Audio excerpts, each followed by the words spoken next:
The 80s were a wild time for Audi. The development of their Quattro four-wheel drive system had helped them claim 2 WRC titles during Rally's outrageous Group B era. But after Group B's collapse in 1986, Audi were left with a lot of great knowledge and tech, but no challenge. Initially they tried their hand at Group A Rally, Group B's safer, tamer follow-up, but the Audi 200 just wasn't really a great rally car. They then settled their focus on North American road racing, where Audi could really stretch their legs, briefly. The 1988 Trans Am and 1989 IMSA entries scared the competition so much that the rules were changed in both championships to force Audi out, or at least slow them down. That's a story I've told before. So they looked back towards home.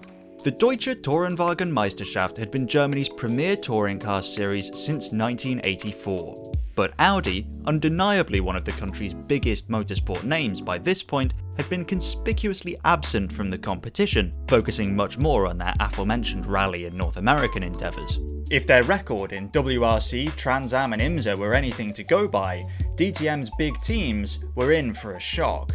DTM was using modified Group A rules though, which forced competing cars to be relatively closely related to a road-going counterpart, of which at least a few hundred had been built. Similar rules to those Audi's 200 rally car had disappointed under in WRC.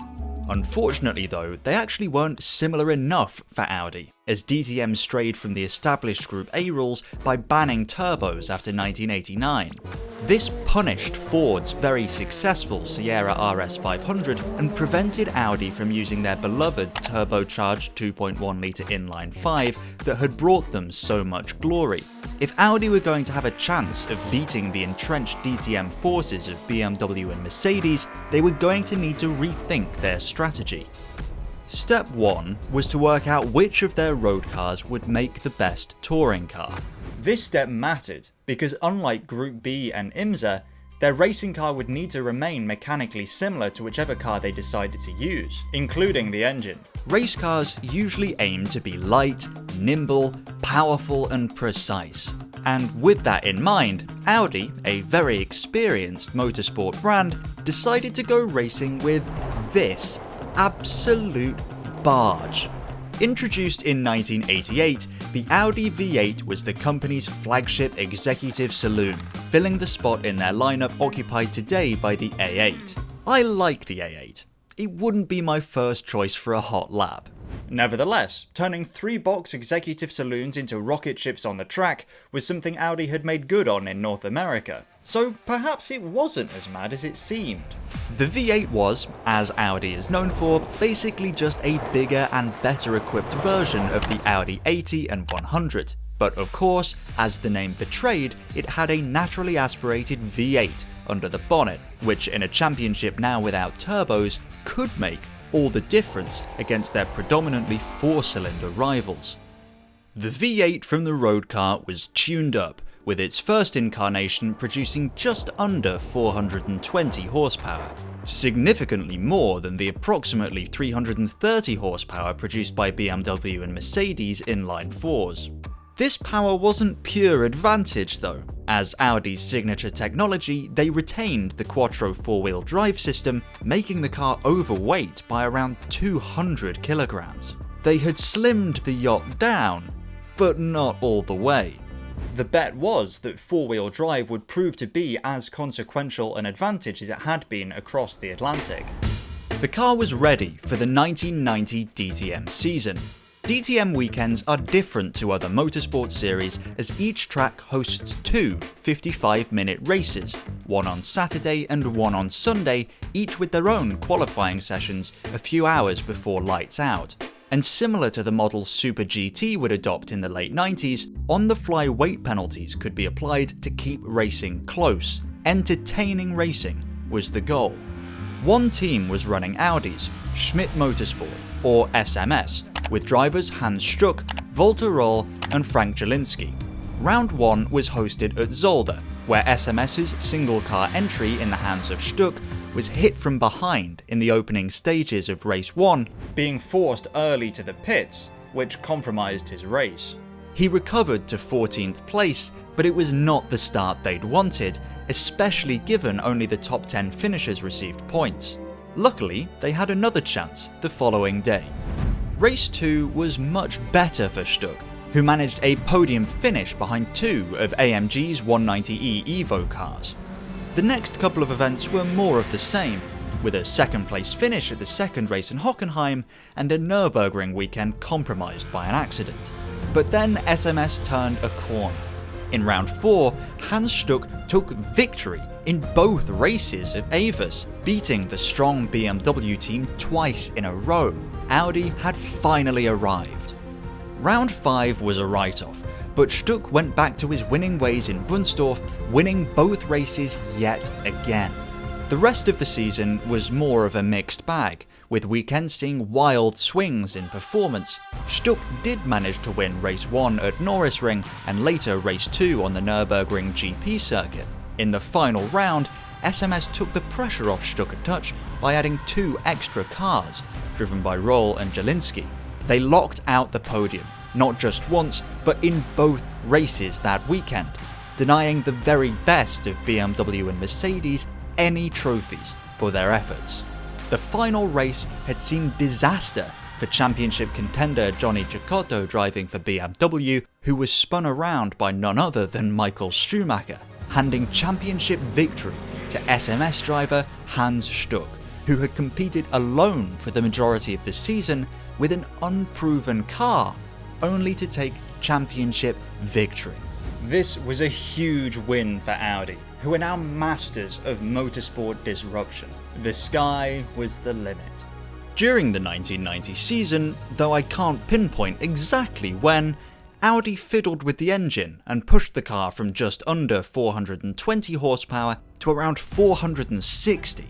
If that wasn't enough, they took advantage of the Evo rules, bolting on a new splitter and a ducktail spoiler for a bit of extra downforce.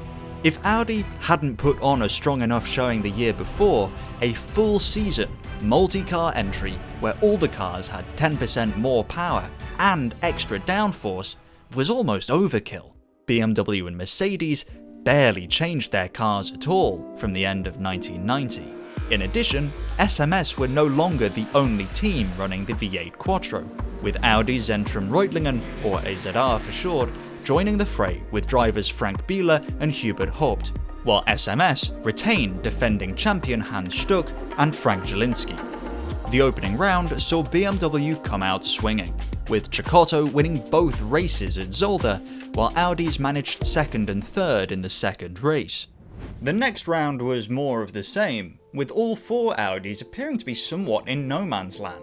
Until Avers, where they finished top 4 in race 1, the best of which was Stuck, before taking the top 3 finishing spots in race 2, this time with AZR driver Frank Biela taking the checkered flag first.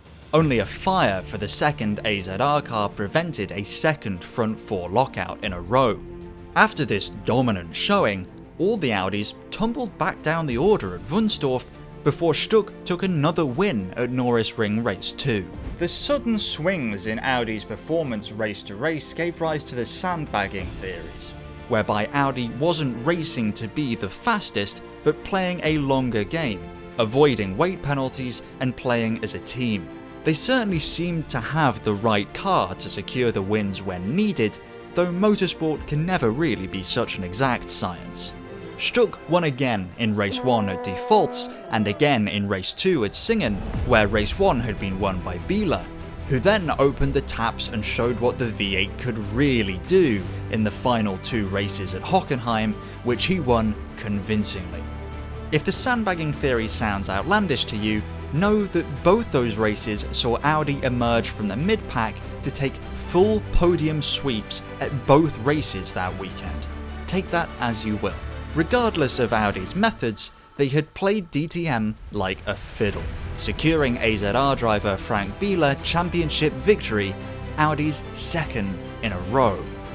Audi showed up in 1992 with a car that looked very similar to the previous year, but made slightly more power, now around 470 horsepower, but sounded different somehow. Nonetheless, the season got underway and started out not so great for two-time champions Audi. Biela managed a podium at the first race, but in the second, all 4 Audis retired with some sort of mechanical failure. 3 of them were engine-related. What had Audi been up to? They were back on form in round 2 at the Nürburgring, with Biela claiming victory, followed closely by Stuck and Jelinski in a wet first race, before they all tumbled unceremoniously down the order during the much drier second race on Sunday. Four-wheel drive was a much bigger advantage with lower grip levels. At the next round in Wunstorf, the sand started to shift under Audi's feet, and we begin to understand what's been happening behind the scenes. Defending champion Frank Biela, driving for AZR, was disqualified from race 2 at Wunstorf for an illegal crankshaft. The previous year's car, and crucially the V8 road car, had a 90-degree cross-plane crank. Biela's car had a 180-degree flat-plane crank. This was deemed to be too far removed from the homologated spec and was declared illegal. This was the beginning of the end.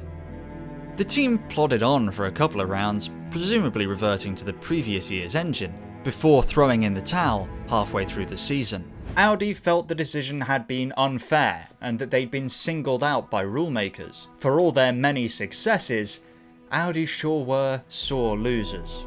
By this point though, the V8 Quattro had grown even more overweight compared to its competitors, nearly 350 kilograms by 1992, and their decisive advantage had clearly been eroded. Audi were there for a good time, not a long time, and once they started coming down, they just packed up and went home. Just as quickly as it had entered the sport, the V8 Quattro DTM vanished, making way for a resurgent Mercedes, who found success just before the championship tipped into its next evolution. Thanks for watching. I hope you enjoyed the video. If you did, tap the like button, and until next time, goodbye.